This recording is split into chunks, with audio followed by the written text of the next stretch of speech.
À l'attention des gros consommateurs de la viande de dindon, le gouvernement interdit l'importation et la commercialisation de cet oiseau dont la femelle s'appelle la dinde.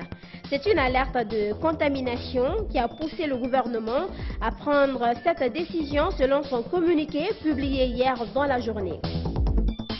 Et puis, cette annonce qui inquiète les habitués des transactions bancaires. La FESABAG a déposé aujourd'hui un préavis de grève. Le syndicat du secteur des banques accuse les patrons du manque de volonté pour la révision de la convention collective votée en 2004. C'est tout pour les titres. Dans un court instant, les détails. Mesdames et messieurs, bonsoir et bienvenue dans cette édition d'information. L'importation et la commercialisation de la viande de dinde sont interdites en Guinée. Ces consommateurs aussi sont invités à s'abstenir de manger la viande de cet oiseau dont le nom du mâle est beaucoup plus connu des Guinéens que celui de la femelle. Retenez donc qu'on parle de dindon. Pourquoi le gouvernement a pris une telle décision? La réponse est que les autorités guinéennes disent avoir été alertées de l'arrivée sur le territoire national d'une quantité de la viande de dindon contaminée. Cette mesure du ministère du Commerce publiée hier mercredi est bien accueillie par l'Union des consommateurs de Guinée. Ansoubaïlo Baldé a rencontré le président de cette organisation. Suivez. Le gouvernement guinéen, par l'intermédiaire du ministère du Commerce, a suspendu l'importation de la viande de dinde sur le marché national. Il a également interdit la commercialisation de ce produit importé. Par le même communiqué radio-télévisé, le gouvernement invite les populations guinéennes à s'abstenir de la consommation de la viande de dinde. Le gouvernement explique cette décision par une alerte faisant état de la contamination de la viande de dinde importée de la Pologne. Chez les consommateurs, la décision est saluée à sa juste valeur. Nous avons accueilli cette nouvelle avec beaucoup de, on va dire, de soulagement. Soulagement parce que effectivement ça va nous permettre d'éviter de gros dégâts, en tout cas de gros dégâts sanitaires. Vu que c'est une question de santé publique, je pense que le gouvernement a bien agi en diffusant ce communiqué à travers le ministère du Commerce. La viande de dinde est d'une origine animale beaucoup consommée par des Guinéens. Le président de l'Union des consommateurs de Guinée invite les jeunes et les autres à s'abstenir de la consommer pendant cette suspension gouvernementale. Le plus important, c'est de savoir qu'il y a une alerte à prendre très au sérieux, une alerte rouge concernant la consommation de ce produit-là, et que, à travers votre média, nous demandons à tous les consommateurs de Guinée, je dis bien tous les consommateurs de Guinée, de s'abstenir de consommer donc ce produit-là, en attendant effectivement que le gouvernement et à travers lui le ministère du Commerce ne puisse lever effectivement cette interdiction-là. Ousmane Keïta pense que ce genre d'interdiction et d'invite de la part de l'État contribue à la protection des droits des consommateurs. Je vais vous dire la vérité, ce qui m'intéresse, nous, ce qui intéresse l'Union des consommateurs, sont les intérêts des consommateurs. Et les intérêts des consommateurs, c'est de ne pas consommer quelque chose qui est contaminé, quelque chose qui est périmé ou quelque chose qui est impropre à la consommation. Alors si vous me dites que les vendeurs, les commerçants vont perdre, moi je vous dirais que les consommateurs, eux, vont gagner parce qu'ils ne vont pas consommer cette viande-là. Beaucoup sont intéressés à la vente et à la consommation de la viande de dinde sur le sol guinéen. Ousmane Keïta rappelle qu'il y a eu déjà des interpellations à son niveau. Effectivement, écoutez, on a notre standard est au rouge, on n'arrête pas de nous interpeller par rapport à cela. Ce que je m'avais vous dire, c'est que au-delà même du fait même qu'on nous interpelle, notre problème est plus axé dans donc la sensibilisation, justement à travers des organes de presse comme la vôtre. Le président de l'Union des consommateurs de Guinée salue ce qu'il appelle impact positif sur les consommateurs de la viande de dinde importée. Selon lui, cela y va de la santé des citoyens. Le calendrier des examens de fin d'année est désormais connu. Les candidats à tous les niveaux seront évalués au cours de ce mois de juillet. C'est une proposition du ministère de l'Éducation soumise à ce jeudi à l'appréciation du Conseil des ministres qui l'a sitôt validée. Écoutez un extrait du compte-rendu. Enfin, le Premier ministre a informé le Conseil de la tenue d'une réunion de concertation avec les ministres en charge du système éducatif pour fixer les dates des examens nationaux session 2021 ainsi qu'il suit. Le baccalauréat unique aura lieu du jeudi 22 juillet au samedi 24 juillet, soit 3 jours francs. Le brevet d'études du premier cycle BEPC du lundi 26 juillet au jeudi 29 juillet, soit 4 jours francs. Le certificat d'études élémentaires du vendredi 30 juillet au dimanche 1er août. Les épreuves pratiques des examens de sortie des institutions d'enseignement technique et professionnel auront lieu du vendredi 9 au mardi 21 juillet. Les épreuves théoriques des examens de sortie des institutions d'enseignement technique et professionnel du jeudi 22 au mardi 27 juillet.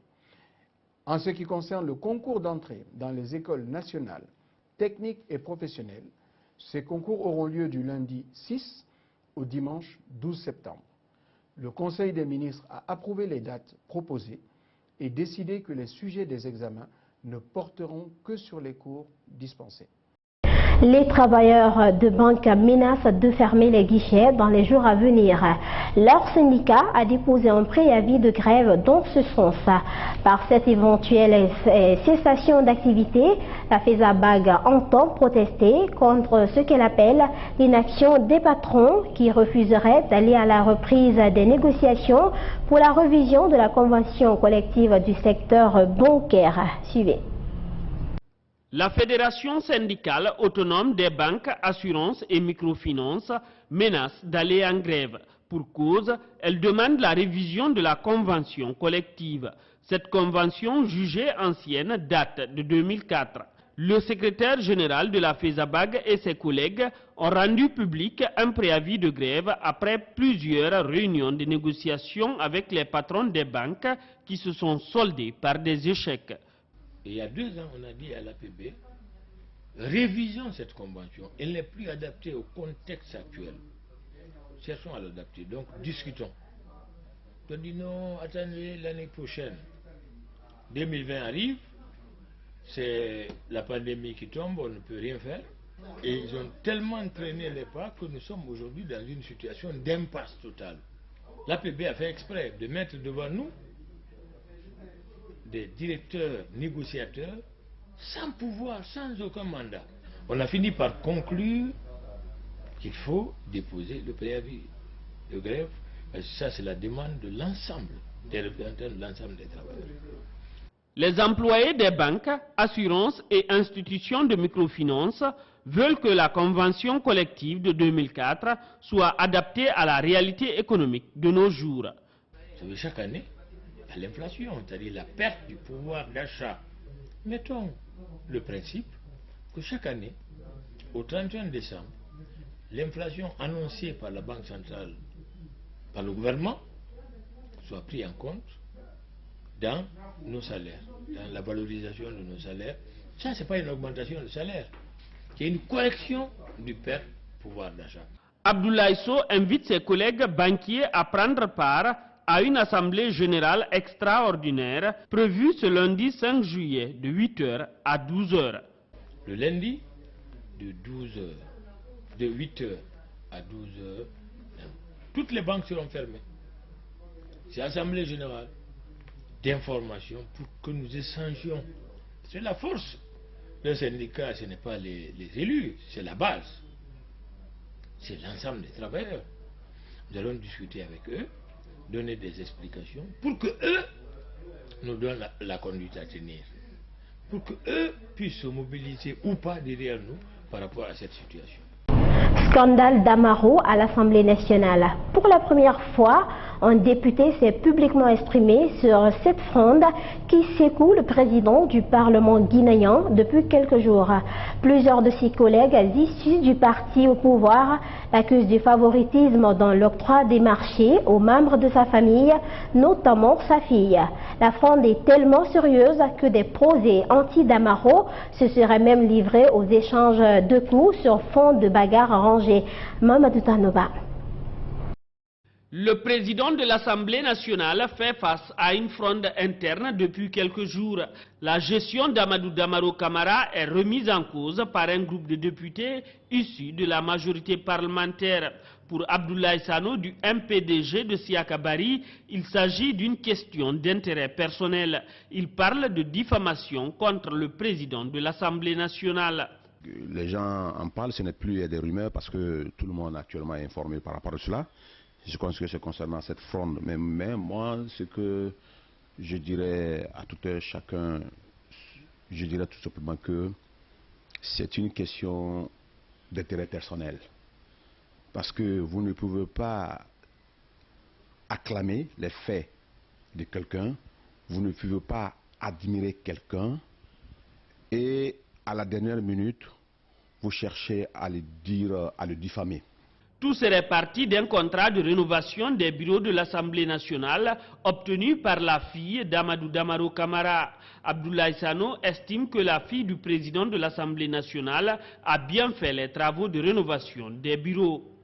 On parle un peu de certaines rénovations données à sa fille, mais je vais vous dire haut et fort ici qu'on parle de contrat de gré à gré.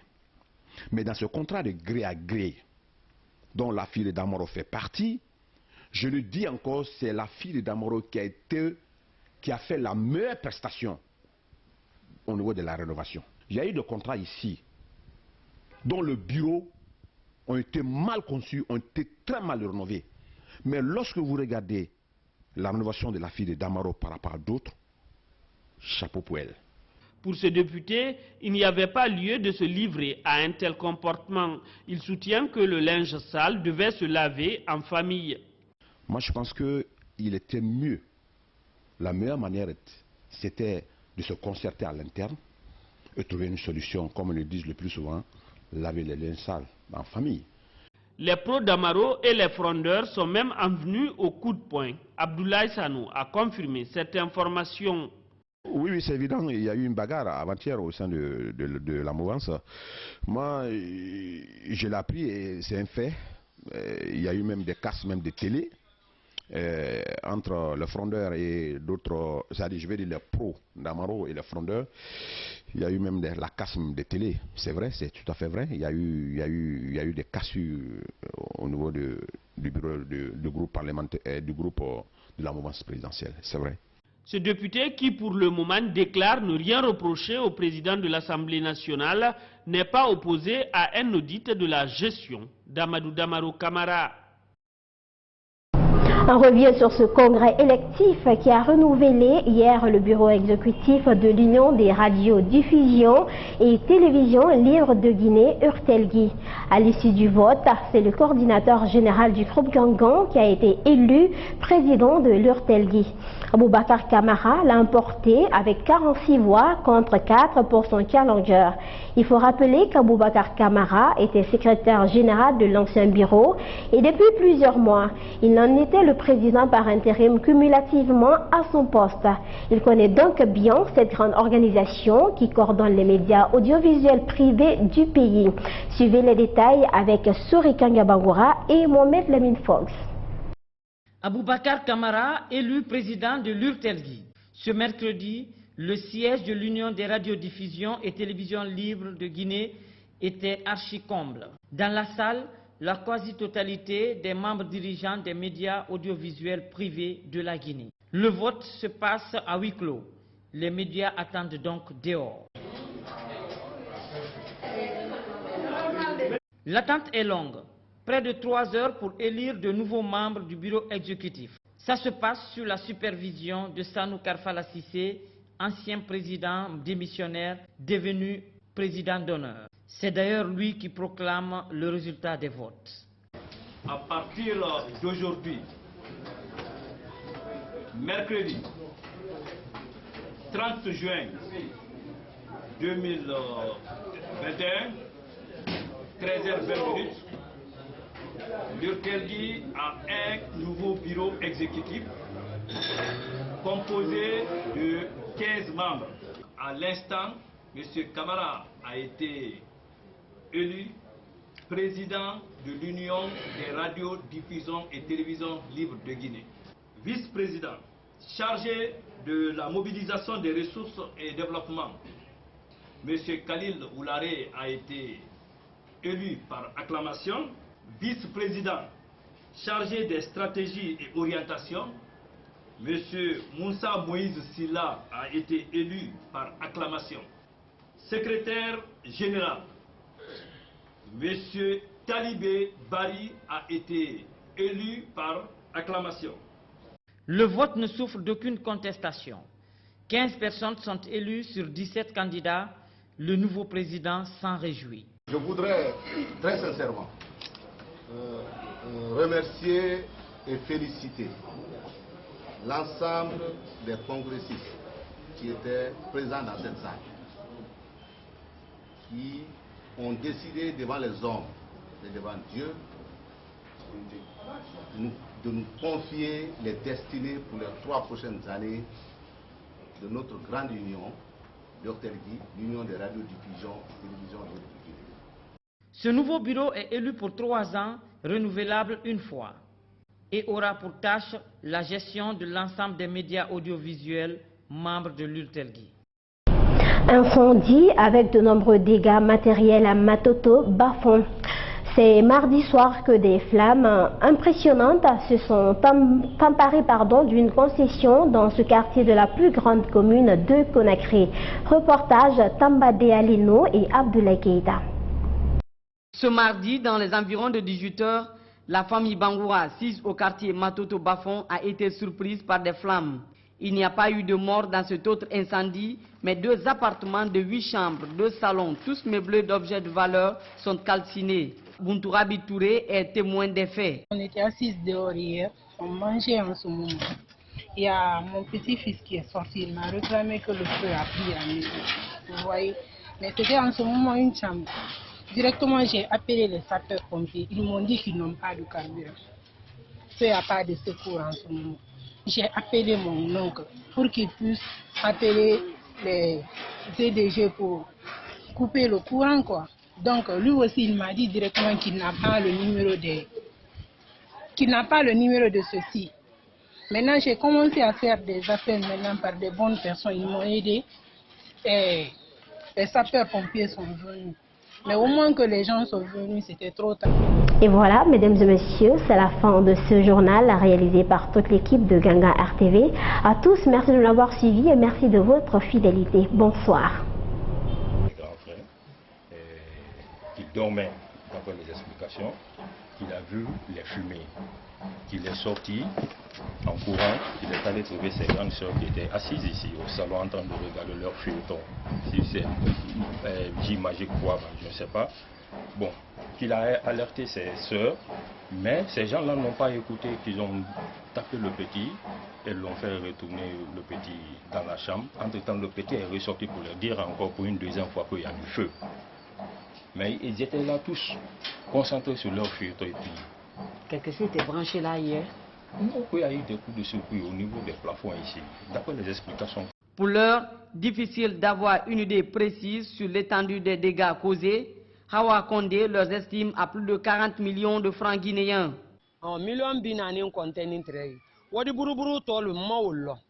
40 millions étaient déposés là. Les autres, aucune idée. 3 congélateurs, 2 télévisions plats et un lit de 25 millions dans ma chambre.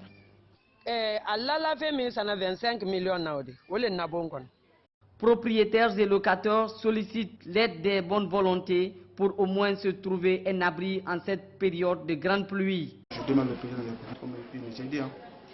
Pendant la saison sieste, pour avoir une maison ici, c'est difficile. Hein? Surtout la saison, nous sommes en pleine saison pluvieuse comme ça. C'est là qu'on peut avoir la maison. Depuis hier, nous sommes dehors. Et voilà, mesdames et messieurs, c'est la fin de ce journal réalisé par toute l'équipe de Ganga RTV. À tous, merci de l'avoir suivi et merci de votre fidélité. Bonsoir.